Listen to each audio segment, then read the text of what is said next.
अध्याय 4 अपने काम से काम रखो। 1974 में मैकडोनाल्ड के मालिक रे क्रोक से आग्रह किया गया कि वे ऑस्टिन में टेक्सास यूनिवर्सिटी में एमबीए की कक्षा में व्याख्यान दें। मेरा एक करीबी दोस्त कीथ कनिंघम वहां एमबीए कर रहा था। बहुत अच्छी और प्रेरणादायी चर्चा के बाद कक्षा खत्म हो गई और विद्यार्थियों ने रे से पूछा कि क्या वे बियर के लिए उनके फेवरेट बार में चलेंगे। रे तैयार हो गए। जब सब लोगों के हाथ में बियर आ गई तब रे ने पूछा, मेरा असली बिजनेस क्या है? कीथ ने कहा।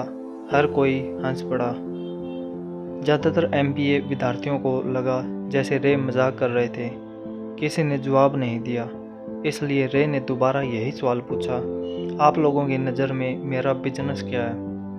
विद्यार्थी दोबारा हंस दिए और आखिरकार एक बहादुर विद्यार्थी ने जोर से कहा, रे, दुनिया में ऐसा कौन सा है जो यह नहीं जानता कि आप हैमबर्गर बिजनेस में हैं? रे हंस दिए। मुझे मालूम था आप लोग यही कहोगे। वे एक पल के लिए रुके और इसके बाद उन्होंने कहा, लेडीज़ एंड जेंटलमैन, मैं हैमबर्गर बिजनेस में नहीं हूँ। मेरा असली बिजनेस रियल इस्टेट है। कीथ ने कहा कि रे ने अपने नज़रिए को समझाने के लिए काफ़ी समय लिया। अपने बिजनेस प्लान में रे जानते थे कि बिजनेस का मूल लक्ष्य हैमबर्गर फ्रेंचाइजी बेचना था, परंतु वे कभी भी हर फ्रेंचाइजी की लोकेशन को नहीं भूले। वे जानते थे कि रियल एस्टेट और इसकी लोकेशन हर फ्रेंचाइजी की सफलता में सबसे महत्वपूर्ण तत्व है।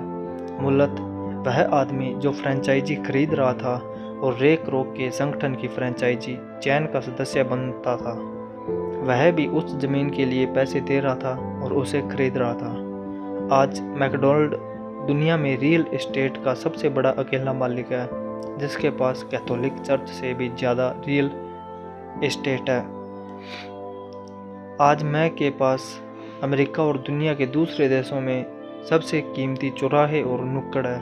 कीथ ने कहा कि यह उसकी ज़िंदगी का बहुत बड़ा सबक था। आज कीथ के पास कार धोने का बिजनेस है, परंतु उसका असली बिजनेस है कार धोने के गैरेज के नीचे का रियल एस्टेट। पिछले अध्याय के अंत में हमने यह बताया था कि ज़्यादातर लोग दूसरों के लिए काम करते हैं, बस अपने लिए काम नहीं करते। वे पहले तो कंपनी के मालिकों के लिए काम करते हैं, फिर टैक्स के कारण सरकार के लिए काम करते हैं और आखिरकार बैंक के लिए काम करते हैं, जो उनके मॉर्टगेज का मालिक है। जब हम छोटे थे तो हमारे आसपास मैकडोनाल्ड का कोई फ्रेंचाइजी आउटलेट नहीं था, परंतु मेरे अमीर डैडी ने माइक और मुझे वही सबक सिखा दिया था जो टेक्सास यूनिवर्सिटी में रे क्रोक ने सिखाया था। यह अमीरों का रहस्य नंबर 3 है। रहस्य है अपने काम से काम रखो। लोगों की ज़िंदगी में पैसे की तंगी इसलिए आती है क्योंकि वे अपनी सारी ज़िंदगी दूसरों के लिए काम करते रहते हैं। कई लोगों के पास तो ज़िंदगी भर काम करने के बाद भी अपने लिए कुछ नहीं बच पाता। एक बार फिर एक चित्र 1000 शब्दों के बराबर है। यहाँ एक इनकम स्टेटमेंट और बैलेंस शीट का चित्र दिया गया है, जो रे क्रोक की सलाह का सबसे अच्छा उदाहरण है। हमारी वर्तमान शिक्षा पद्धति आज के युवाओं में अकादमिक कुशलताएं विकसित कर उन्हें अच्छी नौकरियां दिलाने के लिए तैयार करती है। उनकी ज़िंदगी उनकी तनख्वाह के चारों तरफ घूमती है, या जैसा पहले बताया जा चुका है, उनकी आमदनी वाले कॉलम के चारों तरफ। और ज़्यादा अकादमिक कुशलताओं को विकसित करने के बाद वे अपनी व्यावसायिक योग्यताओं को बढ़ाने के लिए और ऊंची शिक्षा हासिल करते हैं। वे इंजीनियर, वैज्ञानिक, रसोइये, पुलिस अफसर, कलाकार, लेखक इत्यादि बनने के लिए पढ़ाई करते हैं। उनकी व्यावसायिक योग्यताएं उन्हें काम करने और पैसा कमाने का मौका देती है, परंतु ध्यान रहे, वे पैसे के लिए काम करते हैं। आपके प्रोफेशन और आपके बिजनेस में बहुत बड़ा अंतर है। मैं अक्सर लोगों से पूछता हूँ, आपका बिजनेस क्या है? और वे कहते हैं, मैं एक बैंकर हूँ। फिर मैं उनसे पूछता हूँ कि क्या वे बैंक के मालिक हैं, और सामान्यतः उनका जवाब होता है, नहीं, मैं वहाँ काम करता हूँ। इस तरह उन्होंने अपने प्रोफेशन और अपने बिजनेस को एक ही समझ लिया है। उनका प्रोफेशन एक बैंकर का हो सकता है, परंतु उनका अपना बिजनेस कुछ भी नहीं है। रे क्रोक अपने प्रोफेशन और अपने बिजनेस के बीच के अंतर को बहुत अच्छी तरह जानते थे। उनका प्रोफेशन हमेशा वही था। वे एक सेल्समैन थे। एक समय वे मिल्क शेक के लिए मिक्सर बेचते थे और कुछ ही समय बाद वे हैमबर्गर फ्रेंचाइजी बेचने लगे। हालांकि उनका प्रोफेशन हैमबर्गर फ्रेंचाइजी बेचने का था, परंतु उनका बिजनेस आय दिलाने वाले रियल एस्टेट को इकट्ठा करना था। स्कूल के साथ एक समस्या यह है कि आप जो विषय पढ़ते हैं आप वही बन जाते हैं। उदाहरण के लिए, अगर आप कुकिंग का अध्ययन करते हैं तो आप शेफ बन जाते हैं, अगर आप कानून का अध्ययन करते हैं तो आप वकील बन जाते हैं, और अगर आप ऑटो मैकेनिक्स का अध्ययन करते हैं तो आप मैकेनिक बन जाते हैं। जो पढ़ा जाए वही बन जाने में गलती यहाँ होती है कि लोग अपने काम से काम रखना भूल जाते हैं। वे अपना सारा जीवन दूसरे के काम पर ध्यान देने में लगा देते हैं और इस तरह उसको अमीर बनाते हैं। आर्थिक रूप से सुरक्षित बनने के लिए किसी आदमी को अपने काम से काम रखने की ज़रूरत है। आपका बिजनेस आपके संपत्ति वाले कॉलम के चारों तरफ घूमता है, जो आपकी आमदनी वाले कॉलम के विपरीत होता है। जैसा पहले बताया जा चुका है, नंबर 1 नियम यह जानना है कि संपत्ति और दायित्व के बीच अंतर होता है और इसलिए हमें संपत्ति ही खरीदनी चाहिए।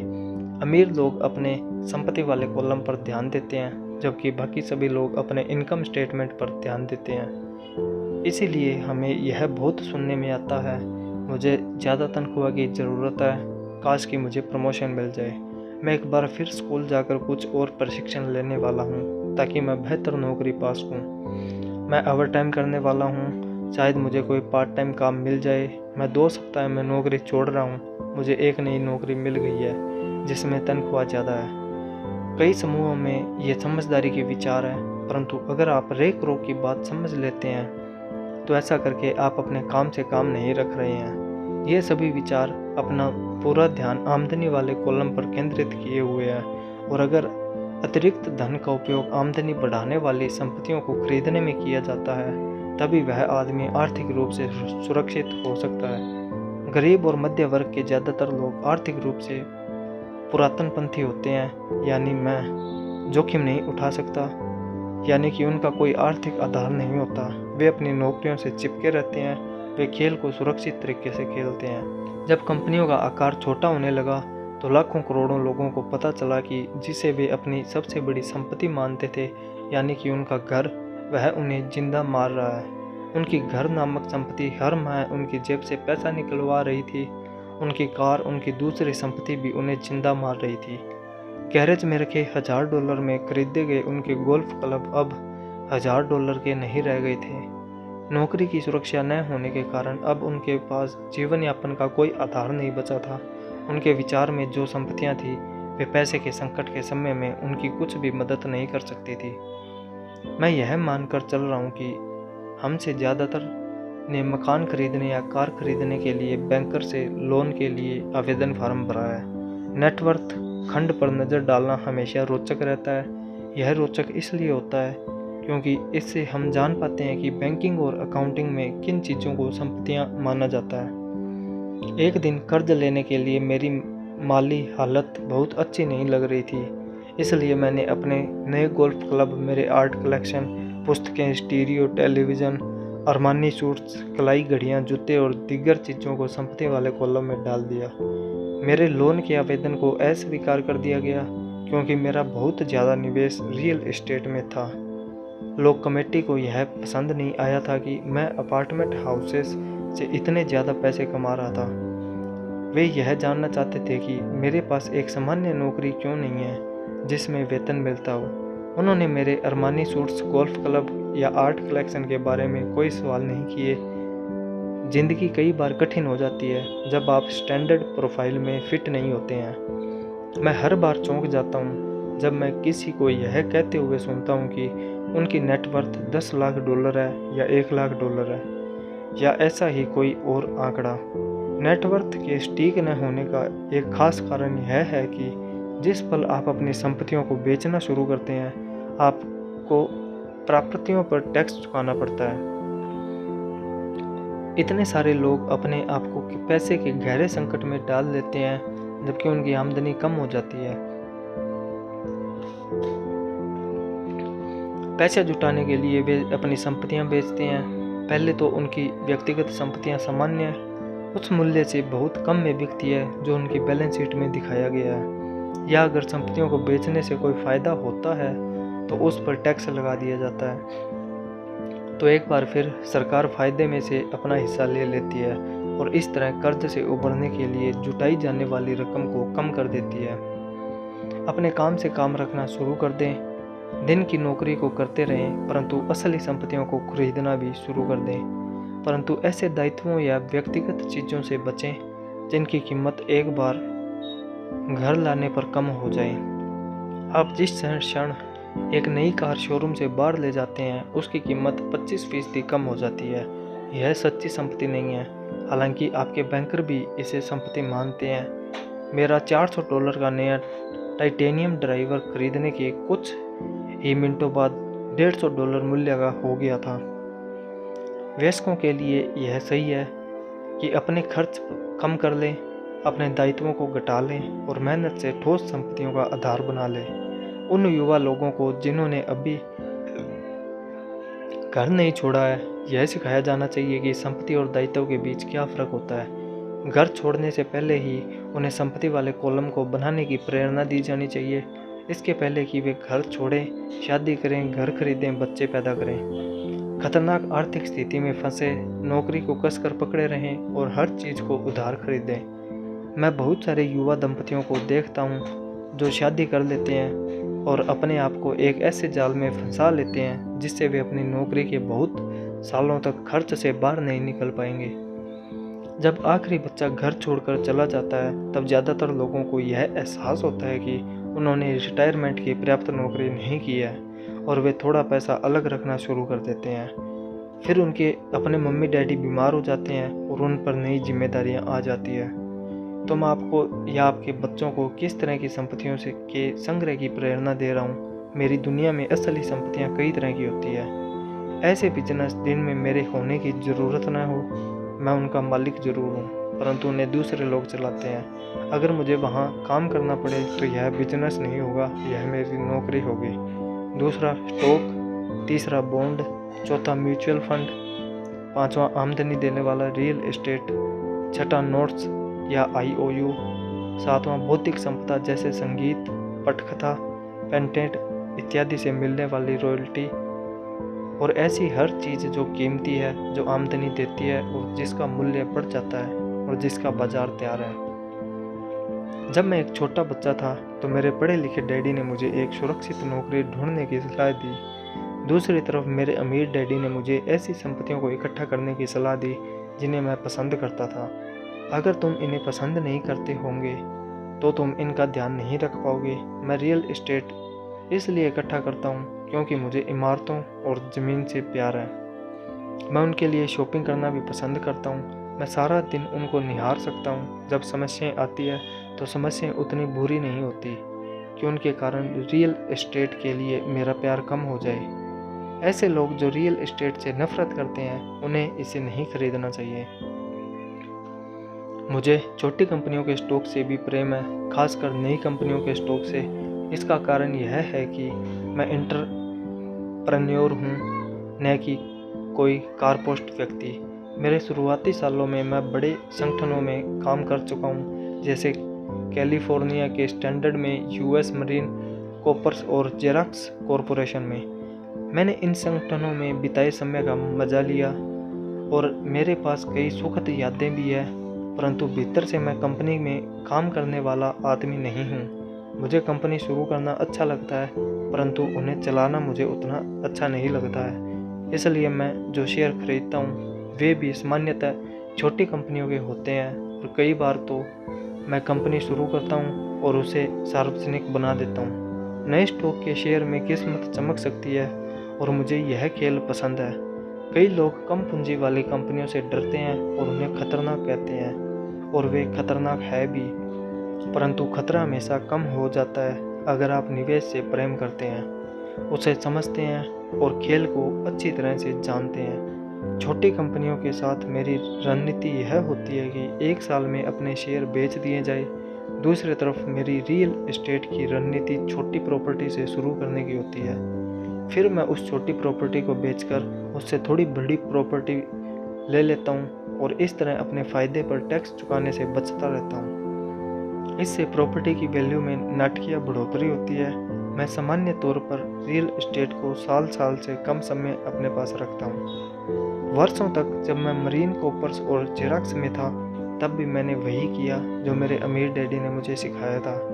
मैं अपना दिन की नौकरी करता था, परंतु अपने काम से काम भी रखता था। मैं अपनी संपत्ति वाले कॉलम में कुछ न कुछ करता रहता था। मैं रियल एस्टेट और छोटे स्टॉक्स की खरीद फरोख्त भी करता था। अमीर डैडी ने हमेशा पैसे की समझ के महत्व पर जोर दिया। जितनी अच्छी तरह मैं अकाउंटिंग और कैश मैनेजमेंट को समझ सकता था, उतनी ही अच्छी तरह मैं निवेशों का विश्लेषण कर सकता था और आखिरकार खुद की कंपनी शुरू कर सकता था और उसे सफल बना सकता था। जब तक कि कोई पहले से ही ऐसा न सोच रहा हो, मैं किसी को अपनी कंपनी बनाने के लिए प्रोत्साहित नहीं करता। मैं जानता हूँ कि कंपनी चलाने में कितना झंझट होता है और मैं नहीं चाहता कि आप उस झंझट में फंसे। कई बार ऐसा भी समय आता है कि जब लोगों को रोजगार नहीं मिलता और उनके लिए कंपनी शुरू करना एक समाधान होता है, परंतु सफलता के अवसर बहुत कम हैं। 10 में से 9 कंपनियां 5 सालों में डूब जाती है। पहले 5 साल में जो कंपनियां बची रहती है, उनमें से भी 10 में से 9 कंपनियां बाद में बंद हो जाती है। तो अगर आपकी पहले से ही अपनी कंपनी शुरू करने की इच्छा हो, तभी मैं इसकी सलाह दूंगा। अन्यथा अपनी दिन की नौकरी करते रहें और अपने काम से काम रखें।